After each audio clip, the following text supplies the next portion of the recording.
Troy burned, but its war never ended. From the ashes rose legends, nameless, etched in ruins, sung by poets, immortalized in history's heart. Achilles, the unstoppable fury; Hector, Troy's steadfast shield; Odysseus, the cunning shadow; Agamemnon, the king consumed by ambition; Paris, the spark of a world aflame. Were they flesh and blood, warriors who bled on Trojan soil, or myths woven by storytellers into gods of war? These men were more than swords and spears. They were the pulse of an age, heroes whose choices shook empires. But who were they truly? What forged their greatness? What sealed their fates? Step onto the battlefield, face the warriors of Troy, uncover the truth behind the legend. We must face the warriors of Troy and uncover the truth behind the legend. Achilles was no mere man. He was war's beating heart, a legend forged to outshine the gods. Born to Thetis, a sea goddess who danced with waves, and Peleus, a mortal king hardened by battle, Achilles faced a prophecy at his cradle. Live long, love quietly, and vanish from memory, or seize glory in youth and perish in its blaze. He chose the flame, trained by Chiron, the centaur sage, on rugged peaks, where he learned to wield a spear with precision that split the wind and a sword that sang of death.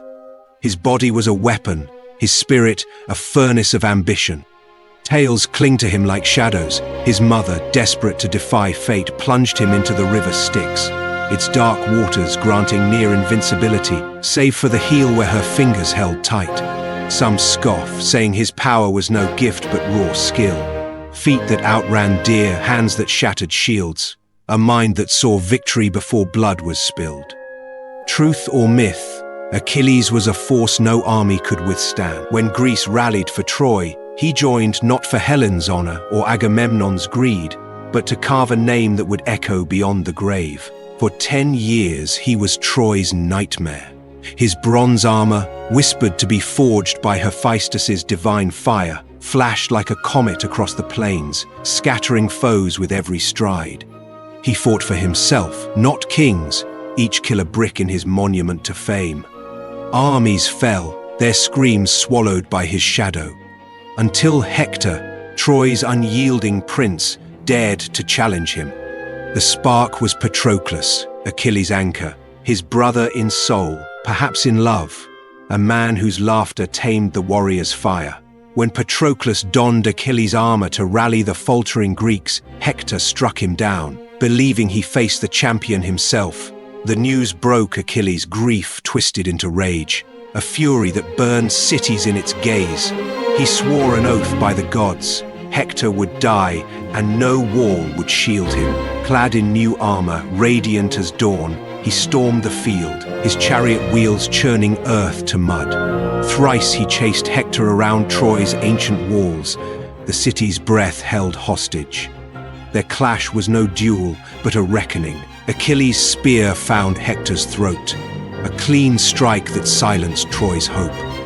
Yet vengeance was not enough. In a rage that chilled even his allies, he lashed Hector's body to his chariot, dragging it through dust and blood before Troy's gates, a spectacle of wrath that made the heavens flinch. Fate, though, bows to no man. Paris, the prince whose love had ignited this war, stood atop Troy's ramparts, bow in hand. An arrow flew, guided by Apollo's grudge, or perhaps blind luck, and pierced Achilles' heel. The mortal flaw no glory could shield. Blood pooled where legend stood. He fell, his body heavy on the earth he'd ruled. The Greeks mourned their spear point, carrying him from the field, as Troy's walls loomed unbroken. But Achilles needed no city to conquer death.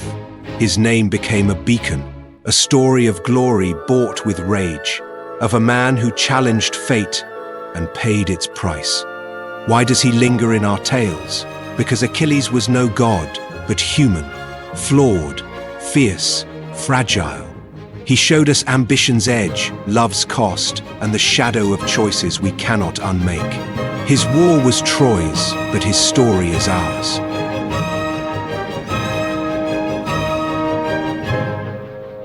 Where Achilles burned for glory, Hector stood as Troy's beating heart, a prince whose duty held a city's fate. Born to King Priam and Queen Hecuba, he carried no divine blood, only the weight of a people's hope. As husband to Andromache, whose quiet strength mirrored his own, and father to Astyanax, a child too young to know war's shadow, Hector fought for a dream beyond the battlefield. A Troy where laughter, not lament, filled the streets. His was no quest for eternal song, but for mornings free of blood. When Greece's 1,000 ships scarred the horizon, Hector became Troy's bulwark. Forged in the sparring grounds of Ilium, his spear struck with a hunter's precision, his shield a wall against despair. For 10 years he led Troy's sons into the fray, armor catching the dawn's first light, voice turning faltering hearts to steel. Each charge broke Greek ranks, each scar bought another day for the city he loved. No god gifted him invincibility. His power was resolve, renewed with every step onto the plain. Hector bore the cost in silence. By firelight he traced his son's face, whispering of a world at peace. He clasped Andromache's hands, her eyes betraying fears he couldn't voice. The dawn might steal him forever. Yet he rode out, knowing Achilles' wrath grew nearer, a storm no mortal could outrun. The spark came unbidden. Patroclus, Achilles' soul-bound companion, strode forth in his friend's gleaming armor, a ruse to shatter Troy's nerve. Hector met him, blade singing, and drove his spear through the Greek's heart. Believing he'd felled the champion himself, triumph turned to ash. Patroclus' death lit a fire in Achilles, a vow of vengeance that named Hector alone. At dusk the call echoed. Achilles, radiant in divine bronze, demanded blood. Priam's pleas fell hollow, Hecuba's cries clawed the air, but Hector's choice was made. To cower was to forsake all he'd sworn to protect. He faced the plain alone, Troy's eyes upon him, gods silent above. The warriors circled, Hector's shield steady, Achilles' spear a serpent strike. Blows rang like thunder, Hector's skill parrying death itself. He fought as Troy's soul, each swing a defiance of fate. But Achilles was no man that day. His spear found Hector's chest, a wound that bled hope dry. The prince fell, earth cradling his last breath. In death, Hector sought only dignity. Gasping, he begged his body be returned to rest with kin, not rot as spoils. Achilles, raged a blinding veil, scorned the plea. He bound Hector's corpse to his chariot, dragging it through dust and scorn before Troy's shattered gates. A father, a son, defiled as the city wept. Even the heavens recoiled, mourning a sacrilege that stained the war's honor. Hector's fall broke Troy's spine. Without him, the walls seemed frail, the dawn colder. Yet his name became a flame in the dark, not of conquest, but of sacrifice. He stood when none could, for love, for duty, for a city that asked everything. We honor him not as myth, but as truth, a man who faced the storm and became its equal. Hector's death left Troy hollow, its gates trembling under grief's weight. Yet where brute force failed, a sharper weapon stirred. Odysseus, the weaver of plans, whose mind cut deeper than any blade. No godson like Achilles, no prince of duty like Hector. He was Ithaca's king, born to a mortal line, his strength not in muscle but in cunning. His eyes saw paths where others saw walls. His words turned foes to poison. Odysseus fought not for glory or home, but for victory's cold certainty. When Greece sailed for Troy, Odysseus resisted. He feigned madness, ploughing fields with salt, unwilling to leave his wife Penelope and infant son Telemachus. But fate, like his own schemes, was relentless. Unmasked, he joined the war, bringing a mind that reshaped its course. Trained not in battle but in thought, he studied men's hearts as keenly as maps, his voice swaying kings where swords fell short. For 10 years Troy's walls mocked Greece's might. Achilles' spears, Hector's shields, neither could end the stalemate. Odysseus watched, patient, probing for cracks. He struck first with guile. When Achilles hid among maidens to dodge the war, Odysseus tricked him into revealing his warrior's fire. When Greek unity frayed, he framed Palamedes as a traitor, tightening the ranks. Each move was a thread in a tapestry only he could see. Then came the masterstroke. Troy, emboldened by Hector's fall, grew careless, believing the Greeks broken. Odysseus proposed a gift, a towering wooden horse, vast as a temple, left on the shore as if in surrender. To Greeks, it was a hollow vow. To Trojans, a trophy of triumph. He whispered doubts to ensure its welcome. "They fear it's a trap," he had spies murmur, knowing pride would blind Troy's eyes. That night, as the city feasted, Odysseus and his men slipped from the horse's belly, shadows among the flames. Gates fell, swords rose. Troy burned before dawn. Victory was his, but at a cost. The gods, scorned by his hubris, cursed his return. For 10 more years Odysseus wandered seas, battling storms, monsters, and despair. Cyclops blinded, comrades lost, he faced trials that tested not his blade, but his will. Yet his mind held firm. Through shipwrecks, sorcery, and the underworld's chill, he clawed home to Ithaca, not as a conqueror, but as a man reclaimed by love. Odysseus was no storm or shield. He was the knife in the dark, the plan that broke empires. We remember him because his wit outlived bronze, his choices reshaping fate where strength alone faltered. Troy fell not to spears, but to a mind that saw the end before the war began.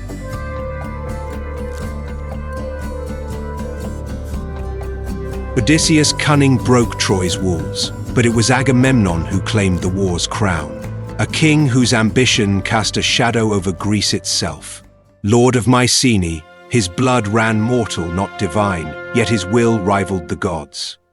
No warrior like Achilles, no strategist like Odysseus, he was power incarnate, wielding authority as a blade to unite a fractured army. His dream was not love or honor, but dominion. A name carved not in song, but in empires crushed beneath his heel. When Paris stole Helen, Menelaus's wife and Agamemnon's sister-in-law, he saw more than insult, an excuse to raise Troy and bind Greece under his throne. He summoned kings, 1,000 ships, not for justice, but for conquest. His voice bent proud men, Odysseus, Achilles, to his cause, forging the greatest host the world had seen. Yet his rule was iron, forged in sacrifice to appease Artemis's wrath and sail for Troy. He offered his daughter, Iphigenia, her blood staining the altar as her mother Clytemnestra watched in silent horror. The winds rose, but so did a wound that would never heal. For 10 years Agamemnon drove the war, his tent sprawled like a city, his orders unyielding. He clashed with Achilles over Briseis, a captive claimed as prize, pride pitting king against champion. Achilles' withdrawal cost lives, Greek banners faltering, until Patroclus's death and Hector's fall turned the tide. Odysseus's horse sealed Troy's fate, but Agamemnon stood tallest, claiming victory as his own, his ambition blind to the cracks in his reign. Troy burned, its ashes his triumph. He sailed home with Cassandra, Troy's prophetess, as spoil, heedless of her warnings. Mycenae's halls awaited, not with cheers but with vengeance. Clytemnestra, her heart a forge of grief for Iphigenia, greeted him with a smile that hid a blade. In his bath, where glory meant nothing, she struck, axe cleaving flesh, blood pooling where a king once stood. The conqueror of Troy fell not to armies, but to the cost of his own sins. Agamemnon was no hero of heart or mind. He was the fist that bound Greece, the hubris that broke it. His name endures not for love, but for lessons carved in betrayal. Power demands sacrifice, and thrones built on blood rarely stand. We remember him because his fall mirrors Troy's, a warning that victory is fleeting when forged in cruelty.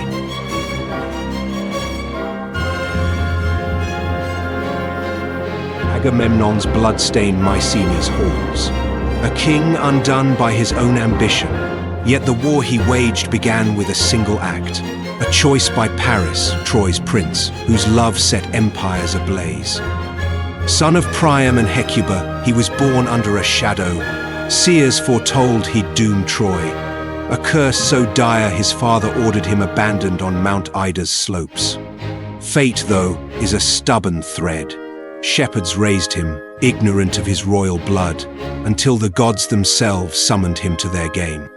3 goddesses, Hera, Athena, Aphrodite, quarreled over a golden apple marked to the fairest.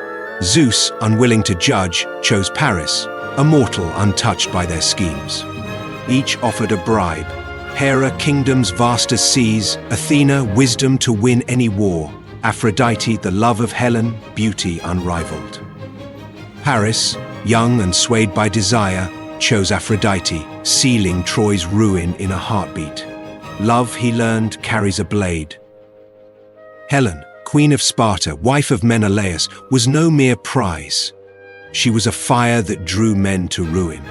Whether Paris stole her by force or she sailed willingly, bound by Aphrodite's spell, the truth blurred in the Aegean's waves. He brought her to Troy, her face a spark that lit 1,000 ships. Menelaus's rage called Agamemnon, and Greece's armies followed, all for a prince's choice. Paris was no warrior. Unlike Hector, whose spear held Troy's gates, or Achilles, whose wrath shook the earth, he shrank from battle. Trained as a shepherd, not a soldier, he wielded charm over steel, his bow a coward's tool in a swordsman's war. While Troy bled, he lingered with Helen, his love a weight his city bore. Yet fate forced his hand. To end the war, a duel was set. Paris against Menelaus, winner to claim Helen, loser to die. On the plain, Menelaus was a lion. His spear shattered Paris's shield, his sword grazed flesh. Paris faltered, no match for Sparta's king, death a breath away. But Aphrodite, ever his patron, veiled him in mist, spiriting him to Troy's walls. Troy's warriors scorned him, a prince who fled, leaving others to die for his sin. His shame burned, but not enough to change. When Hector fell, Troy's hope crumbled. Paris, stirred at last, took to the field, his bow drawn with desperate aim. Philoctetes, a Greek archer, met him with a poisoned arrow, its tip guided by fate or Apollo's grudge. It struck Paris's heart, felling the prince who'd ignited the war. Dying, he sought Oenone, a nymph he'd loved before Helen, begging her healing touch. Betrayed and bitter, she refused, and Paris's light faded alone, his body dust where Troy's end began. Paris was no hero, no shield, no mind. He was the spark that burned a world. We remember him not for courage but for consequence. A choice driven by desire, a love that cost a city its soul. His name whispers a truth. Passion unchecked writes history in ashes.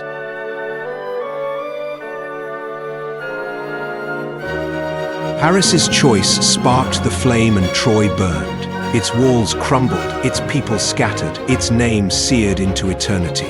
Yet the Trojan War was no mere clash of swords. It was a forge of legends, where heroes' fates outlived the ashes.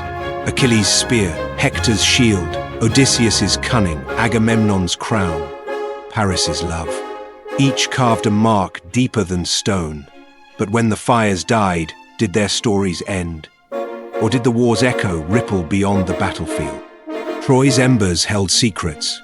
Aeneas, a Trojan prince, slipped through the smoke, some say, bearing his father on his back and Troy's bloodline in his heart. Across seas, he sowed a seed that bloomed as Rome, or so the poets claim, weaving hope from ruin. Was it truth, or a tale to crown a new empire? The women of Troy. Hecuba, Cassandra, Andromache, fought no battles, yet bore the war's cruelest scars. Queens became captives, mothers lost sons, yet their voices lingered, cursing victors who fell to their own fates. And the Greeks?